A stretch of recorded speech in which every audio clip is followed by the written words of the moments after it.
So many healthcare professionals are choosing to become health coaches. Today, I have a guest on Health Coach Talk who started her career as a pharmacist, and then she became a health coach. And we have a conversation about the wonderful work that she is doing as a coach. She is working primarily with women, and she is inspiring them to have better lives, to get healthier. One of the things that we talk about is the power of connection and how people are so isolated these days. They don't have those connections. They also are not committed to self-care because they tend to put themselves last. So we talk about that. And she has an amazing journey. And part of her journey was overcoming a struggle with alcohol. And so we go into a conversation about the many reasons that people are using alcohol and how what's offered as a way to get help is often not the right approach because people are labeled, and particularly if you are in healthcare, you do not want to have that stigma because it may harm you in your career, or there's a fear that it may, and you want to work with a coach instead. And we talk about why that can be the way to be successful on your journey to stopping this addiction, whether it is with alcohol or something like food. So let me tell you about our guest, Dr. Sherry Price.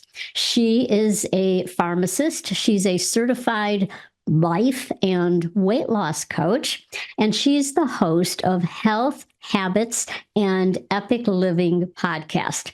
Sherry's work is dedicated to helping women take charge of their health and wellness through lifestyle, mindset, and habit change.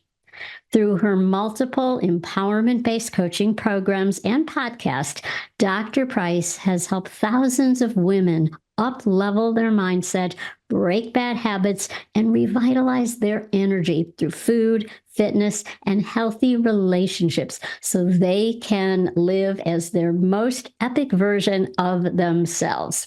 I hope you enjoy this episode as much as I enjoyed recording it.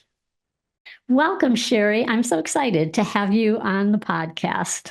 I'm excited to be here and for our conversation today, Dr. Sandi. Thank you. So, you are a pharmacist. You started your journey in healthcare as a pharmacist. Can you share what that journey was like and how you've evolved and where you are now? Yeah, so I really started with my paper route in high school, and I just serviced my hometown, which had a lot of widowed women who would talk to me as I collected the money. Back in the day, you had to go door to door. And I just heard a lot of aches and pains and health conditions in their life. And I was just really interested in how to improve one's health. And so I wanted to become a pharmacist, did that path for about 22 years. It was amazing. I worked all kinds of environments, learned so much in that journey, had my own business for a while, teaching pharmacy students as well. And I decided that it was time to do something new. And when I sold that business, I had hired a coach. And I was struggling with drinking a little too much wine at night. And so I called it my over drinking habit. And when I hired my coach, I really loved coaching. I believed in the power of it. It transformed my life. It transformed this one habit that I had. And it really up-leveled my health in so many ways I could have never predicted at the time. And I thought, well, this is what I want to do for others. I really want to help women up-level their habits so that they can have greater health in their life and feel really good as they age. Wow, that's a remarkable journey. And it is not atypical. We often hear people become coaches. They started out in conventional healthcare and then they chose a different path. And I loved what you said about the power of coaching. And you were inspired by that coach that you worked with. you came to that decision, you had a realization that what you were doing in terms of your drinking was harming you. How did you arrive at that? I was an ICU pharmacist at a point in time in my career. And, we see a lot of people coming in, intoxicated or liver failure.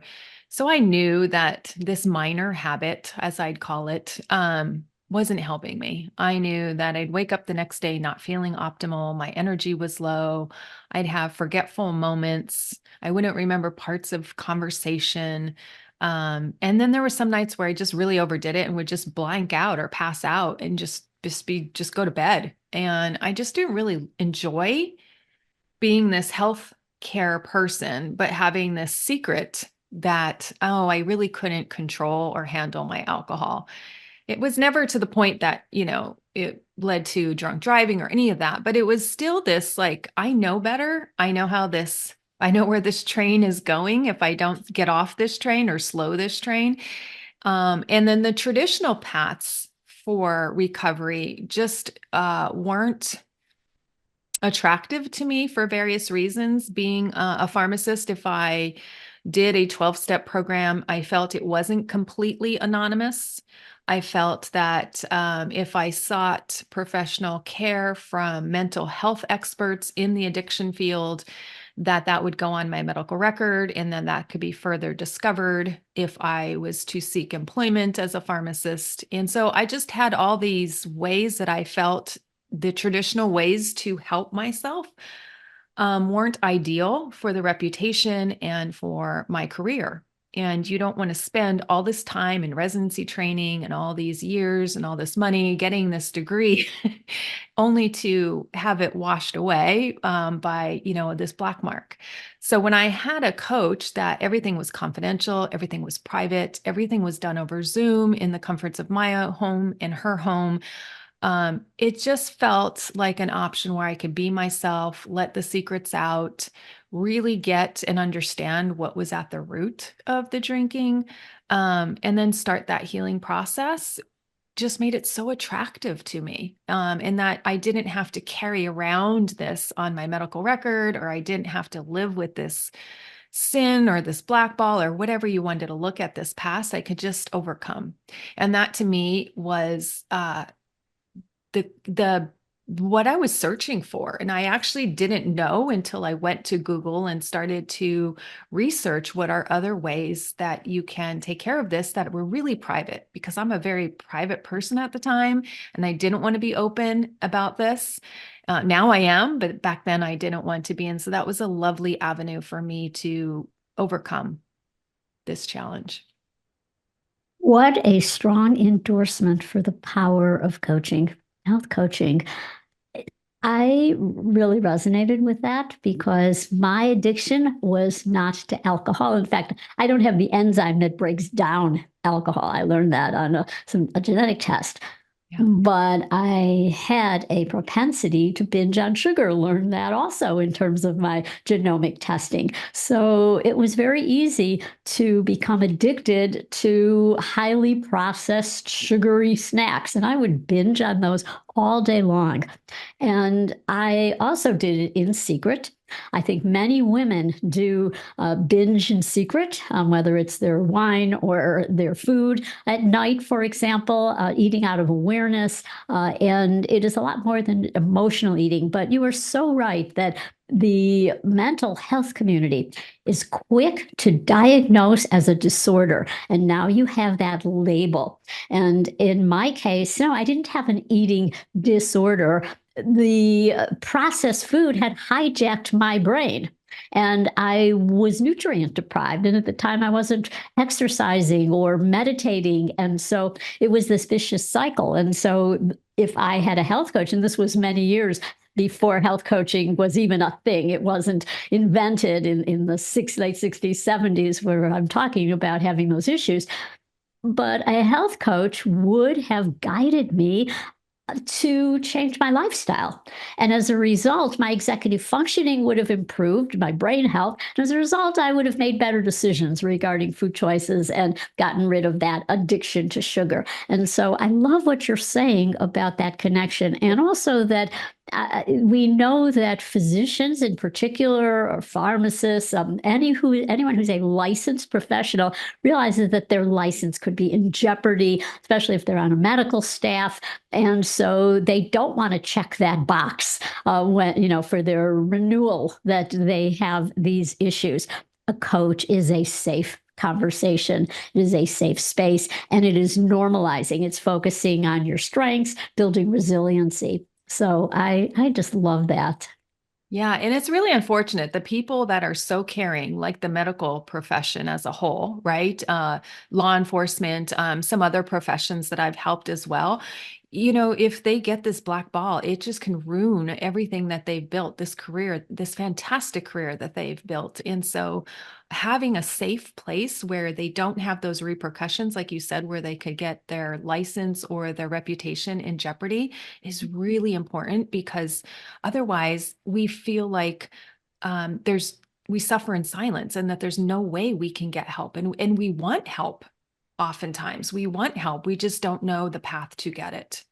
Absolutely. And we're seeing more and more burnout amongst our healthcare professionals. People are leaving the profession and they're not finding joy, meaning, and purpose in their work. So, do you see that as then connected to developing an addiction or developing other issues, anxiety, depression, just feeling like their heart isn't in it, but they feel then guilty that they shouldn't be feeling this way? 100%, 100%. Yeah. It's like the trappings of success. I've achieved this level of success in my life. I felt that way as well. So, I should be happy with the power, prestige, money, difference that I'm making in the world, however they're measuring success. But really, it comes down to, if you're not successful in one area, that area tends to eat at you. And then you begin to want to do things. I find with my clients, with myself, is just to numb that area. Maybe, you can't, for me, it was like, how do I unwind after a stressful day? And so I would just use my wine to unwind. And I didn't have other mechanisms to do that. Everything that I read about or Googled about, meditation, all of that, none of that really worked for me, not like wine did. And so it was the unlearning and then the relearning that really helped me understand, oh, yeah, there are other ways to solve this that don't give you these negative consequences in your life, that you can really come home and use some modalities to transition, reduce that stress so that you can show up fully present for your family. Because it is a lot. You're right. We give a lot to our jobs emotionally, mentally, physically. Sometimes we work longer hours, and we might not feel appreciated all the time for that, or that the effort is worth all of it. Some days yes, some days no. And so how can you replenish yourself when you're feeling that way, in a way that is also congruent with your values? So I like to work with a value-driven approach, because everybody's values are slightly different. And so really finding out what's meaningful to you is really something that you can learn to honor and be in integrity with that part of yourself.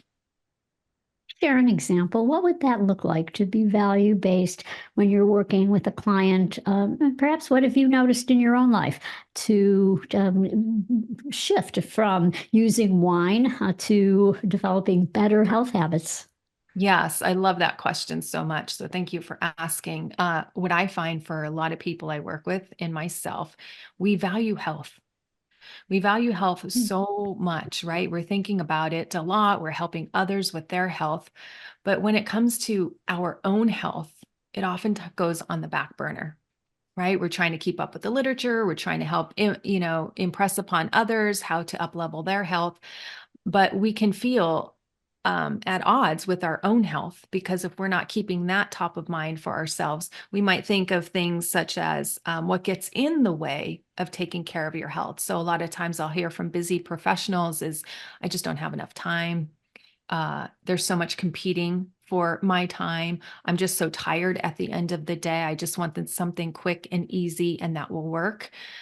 So we help look at those limitations, those barriers or those obstacles, and reframe them in a way that's going to give them something that is valuable to whatever their values are. So if their value is health, how can we look at time not as a disadvantage, but as an advantage, or work with the time that they have so that the decisions that they're making are actually impacting their values, which means they are impacting their health in a positive way. Now, this just doesn't happen overnight. And that's why a Mhm. coach is somebody who comes alongside of you day in and day out, week in, week out, right? Because habit change is hard. It is hard. It's just not a one and done. And I think in this instant gratification society, everything's a quick hit, everything's a little bullet point. The brain is just really thinking I can get something really quickly accomplished, and that feels good. But this is something that's going to take a little bit of effort and a little bit of time. And it's the path to feeling better long term. So doing this work pays off dividends. It's like compounding interest at the bank, right? You put a little bit Yes. of effort in, and then it's quickly realized within 3 to 4 weeks that you can have tremendous impact on your health. That's what I love about the body so much, is it just quickly can change and regenerate. Oh, absolutely. And you're building those new neural pathways every time you have a thought about getting some more movement in. Maybe you've been sitting and now I'm going to stand up, I'm going to walk around, I'm going to do some jumping jacks or whatever it might be.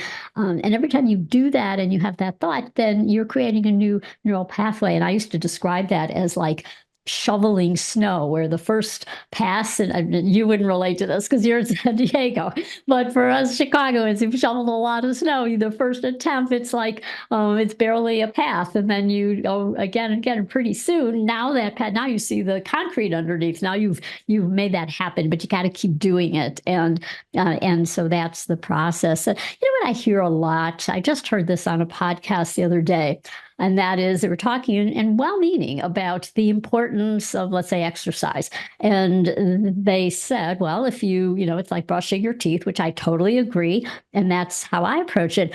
But they're saying, well, I tell people, well, if you're not doing it, it's just because you're not making it a priority, and you have to make it a priority. People feel like when they're told you have to make it a priority, that creates a stress response. That's not going to help somebody to change their habits. And I'd love for you to comment on that. Like, what are those Yeah. impactful? How do you actually guide somebody where they don't feel shamed or pressured? Yeah, I think those have to statements could come across as judgy to ourselves, can come across as, I Mhm. call it, our inner critic or our inner dictator who says, you should be doing this, you should be doing that. Yeah. And you're right, inside the body, that doesn't feel good.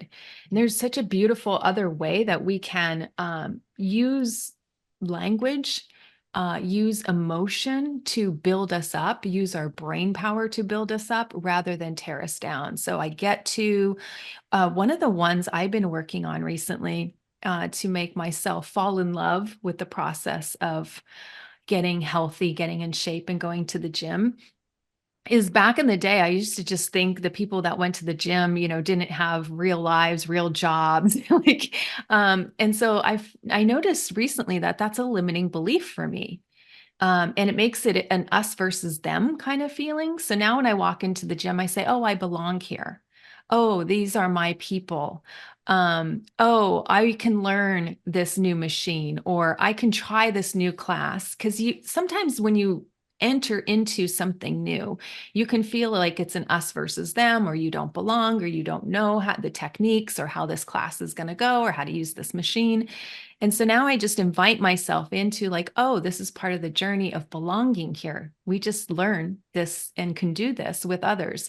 And I think coming at it from a sense of softness rather than this hard inner critic brings a little bit more joy to the process, which makes you want to uh, well, not makes you, it invites you into a different energy where you can learn to appreciate the newness, the beginning of something, the middle of something, and then the expertise of something, right? And so just knowing that, hey, I'm a beginner at this one point in this gym that I go to now, but I know I will eventually, evolve to I come here regularly to, oh, I'm an expert. I can use this machine and teach others, right? And so I think that is a beautiful process. And I think it's beautiful for our brain to continue to be the beginner and evolve.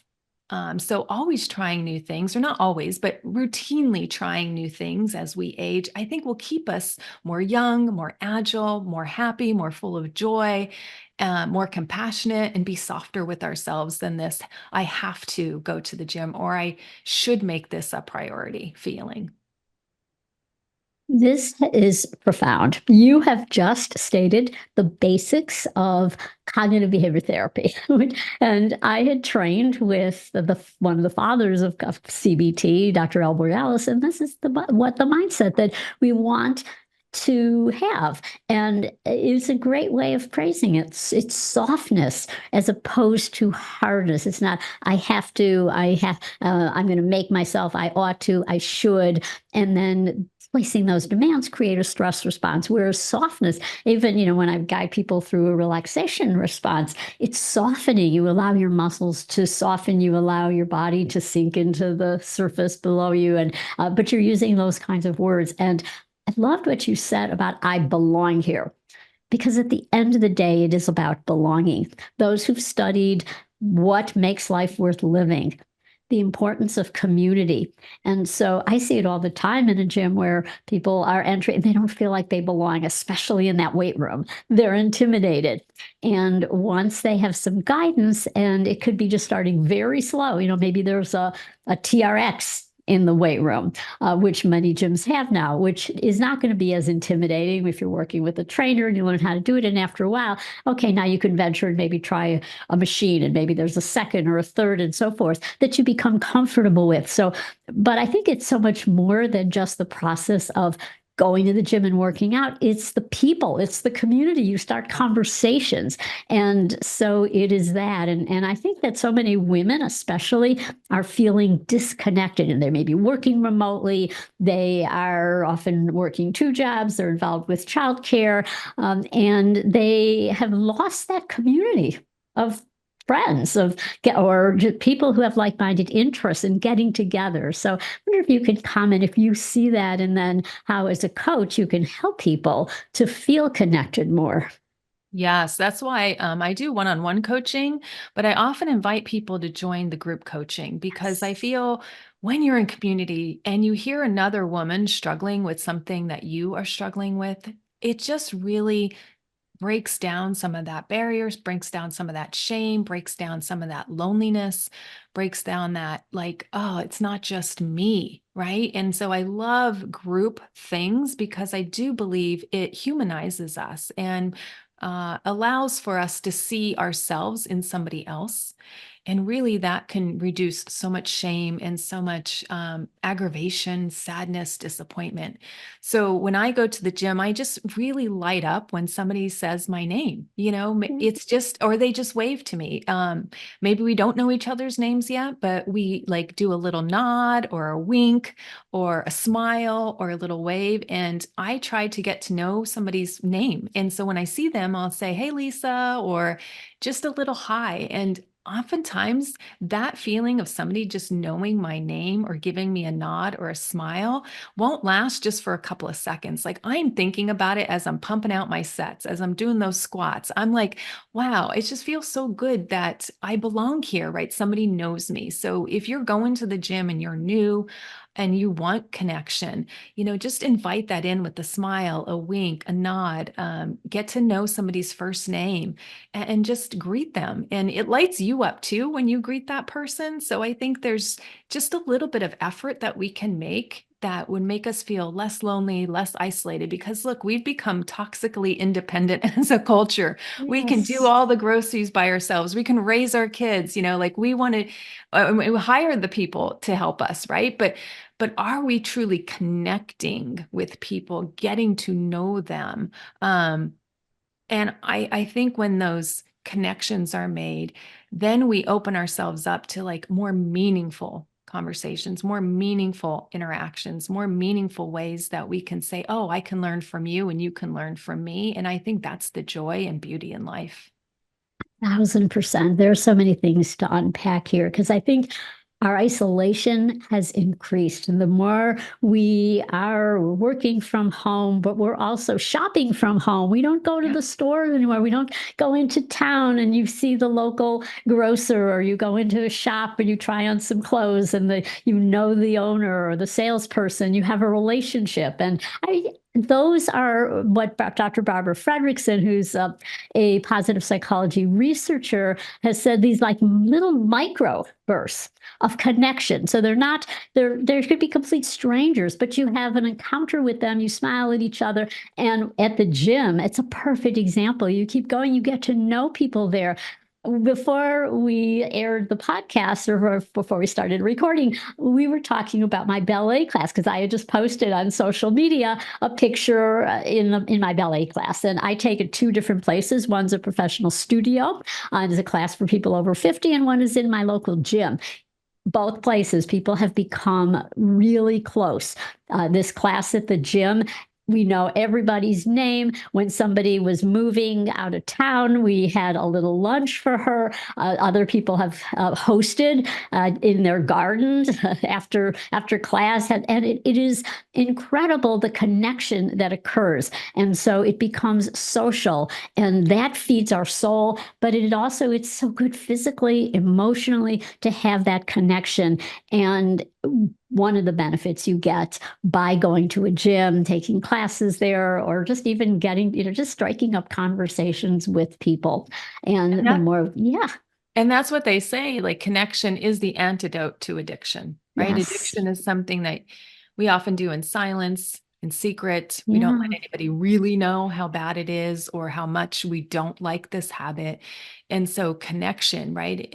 Just connecting with others that have been there who can help you walk through, what it is you need to walk through to get to the other side. I believe connection is so key. And you can get that in so many different communities in different ways.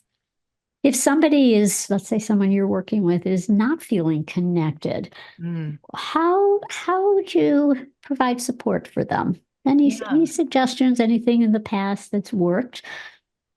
Yeah. When I was working particularly with this one client, and I won't name her name, she actually came on my podcast to talk about exactly her journey, which was so enlightening because I say on the podcast a lot when I was talking mostly about over drinking was it's not the alcohol that's the problem, right? And so people hear that and they're like, yeah, yeah, yeah, I know, I know, I know. But then they still try to control the alcohol. They get out of their house, they try to limit it, right? It still comes down to the alcohol. But I talk about it's more the desire and our mindset towards it, right? We think we need it. We think it's going to be a solution for our lives. So I started working with this one client, and she says, I hear you, but I'm just not understanding. I still want to control the alcohol. I still want to count my days without it, all of the things around the alcohol. And I said, well, what drives you to want to desire it? And she's like, oh, all the things, stress, and it's a good time. And then I said, oh, is there anything else? And so you just keep asking questions.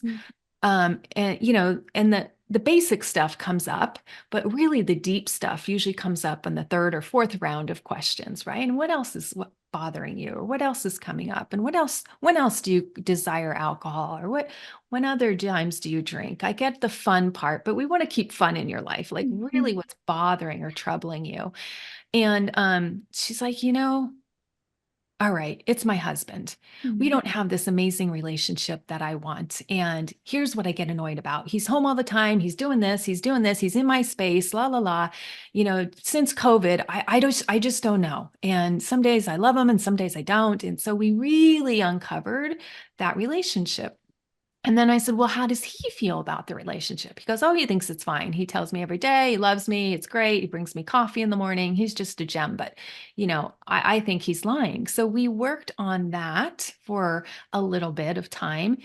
And she totally saw that he meant what he was saying and doing, but she just wasn't accepting and receiving his love because she wasn't feeling love for him. And so this is the area that we dove into and really treated, if you will, right? Really worked on that. And then she came out the other side and she's like, oh my gosh, when I fixed this issue that I thought I had with my husband, he didn't think there was an issue, just me. But when I fixed that, I just don't desire alcohol anymore. Like it doesn't even cross my mind to have it at the end of the day. And what is this? You're so right. I was focused on the alcohol rather than the root, what was really causing me, loneliness, isolation. I feel like I didn't want to open up to him because I was holding resentment towards him for things. And so when we cleared that out, she saw that now she has this beautiful relationship with her husband, and he still thinks it's amazing. He thought it was amazing then. He still thinks it's amazing now, but she changed. And then it changed her desire for alcohol. So when we're talking about not feeling connected and in our real relationships that are at home, right? That can affect us so deeply. And we're not realizing we're doing these other things to just numb the pain, right? When we really look at the root cause of that problem, treat that, it oftentimes, wow, when we have that connection back in our life, when we feel good about where we're at and who we have in our life, and we're repairing those relationships that mean so much to us, the relationships with other things like alcohol begins to wane and die, which is really a beautiful process. Well, thank you for sharing that story. It is really so inspiring when you have that insight to awareness of the relationships, those you are closest to, and often it involves some element of forgiveness, looking at your own role, how you're contributing, how your thought patterns are. If only she would change, my life would be better. That leads to profound changes. And speaking of changes, I just want to point out that your journey as a pharmacist to a coach is one that we see a lot.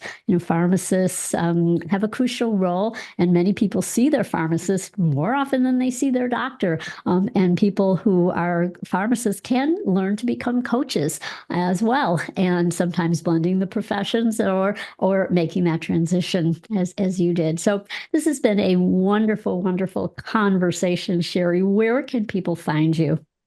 Yes, I'm on Instagram at Dr. Sherry Price, or you can learn all about my programs and my free resources that I have on my website. My website is epicyu.com. Well, thank you. We will post all of those references.